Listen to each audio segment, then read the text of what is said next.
बहू बनी सन्यासी। एक दिन टीवी पर बाबा बिरजू नाथ का प्रवचन चल रहा था। सरला बड़े गौर से बाबा जी की बातें सुन रही थी। भाइयों और बहनों, हम क्या लेके आए थे और क्या लेकर जाएंगे। दुनिया तो मोह माया का जाल है। हमारे रिश्ते नाते सब झूठे हैं। इनके चक्कर से बाहर निकलकर भगवान का ध्यान लगाए, तभी हमारा जीवन सफल होगा। चलिए, आज के लिए इतना ही, कल हम फिर आएंगे। प्रणाम बाबा जी। सरला बाबा बिरजू नाथ की परम भक्त थी। वो हमेशा उनका प्रवचन सुनती थी। एक दिन, सरला, जल्दी से मेरा नाश्ता लगा दो, मुझे देर हो रही है भाई। तभी विनोद देखता है कि सरला अपनी आंखें बंद कर ध्यान की मुद्रा में बैठी है। अरे तुम यहाँ बैठी कौन सा मंत्र पढ़ रही हो? मेरा नाश्ता कहाँ है? सरला अपनी आंखें खोलती है और मुस्कुराकर जवाब देती है, क्रोध मनुष्य का सबसे बड़ा दुश्मन है, उस पर काबू करना सीखिए स्वामी। अरे ये स्वामी कौन है? मेरा नाम तो विवेक है, भूल गई क्या? और कब से भूखा बैठा हूँ, चलो ना मेरे लिए जल्दी से नाश्ता बनाओ ना तुम। नाश्ता आप खुद बना लीजिए, इस वक्त मैं भगवान का ध्यान कर रही हूँ। विनोद चिढ़ जाता है। अरे यहाँ कोई मजाक चल रहा है? ये कैसे उटपटांग बातें कर रही हो तुम? मैंने तुमसे कितनी बार कहा है कि ये बाबा लोगों के प्रवचन ज्यादा मत देखा करो। खैर, तुम्हें तो मैं शाम को देख लूंगा, अभी मुझे देर हो रही है।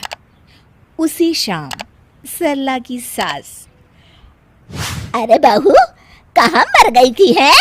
घर में इतना काम पड़ा है और तू है कि बाहर सैर सपाटा कर रही है। माँ जी, मैं तो मंदिर में कीर्तन करने गई थी। अरे वो सब तो ठीक है, पर घर के काम क्यों नहीं किए तूने? और ये किस तरह के कपड़े पहन रखे हैं तूने? नया फैशन है क्या? नहीं माँ जी, ये तो हम सन्यासियों के कपड़े हैं। आज से मैं सिर्फ भगवान की भक्ति करूंगी। अच्छा, और घर के काम कौन करेगा? घर के काम तो आप करेंगी माँ जी। अच्छा, मैं चलती हूँ, मेरा ध्यान का समय हो गया है। सरला अपने कमरे में चली जाती है। इस तरह सरला घर के काम करना बंद कर देती है और मजबूरी में सरला की सास को घर के सारे काम करने पड़ते हैं। कुछ दिनों के बाद, अरे बेटा, ऐसा कब तक चलेगा? इस बुढ़ापे में सुबह से शाम तक काम कर कर के लगता है मैं तो बहुत जल्द भगवान को ही प्यारी हो जाऊंगी। तुझे अपनी माँ की जरा भी चिंता नहीं है क्या? माँ, मेरी तो समझ में नहीं आता कि सरला का क्या करूं। एक बात बोलूं बेटा, जब से बहू सन्यासी बनी है तब से कुछ ज्यादा ही पेटू हो गई है। सारा दिन खाने का ऑर्डर देती रहती है। तभी दरवाजे पर सरला की सहेली कोमल आती है। नमस्ते माँ जी, सरला घर पर है क्या? हाँ है, अपने कमरे में। थोड़ी देर के बाद सरला अपने कमरे से आवाज देती है, माँ जी, 2 कप चाय ले आइएगा और साथ में कुछ नाश्ता भी।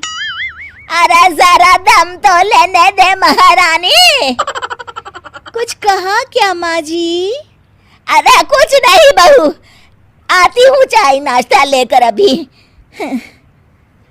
सरला की सास जैसे ही नाश्ता लेकर कमरे की तरफ जाती है कि दोनों के जोर जोर से हंसने की आवाज सुनाई देती है। सरला की सास वहीं रुककर दोनों की बातें सुनने लगती है। मान गए तुझे सरला, आखिर तू शर्त जीत गई। इतने दिनों से तूने अपनी सास को क्या बेवकूफ बना के रखा है और इस घर में मजे कर रही है। अरे वो बुढ़िया आधी बेवकूफ तो पहले से थी, मैंने अब उसे पूरी बेवकूफ बना दिया। अच्छा, तो ये बात है। ठहर जा बहू, अब तू देख ये बेवकूफ बुढ़िया क्या करती है।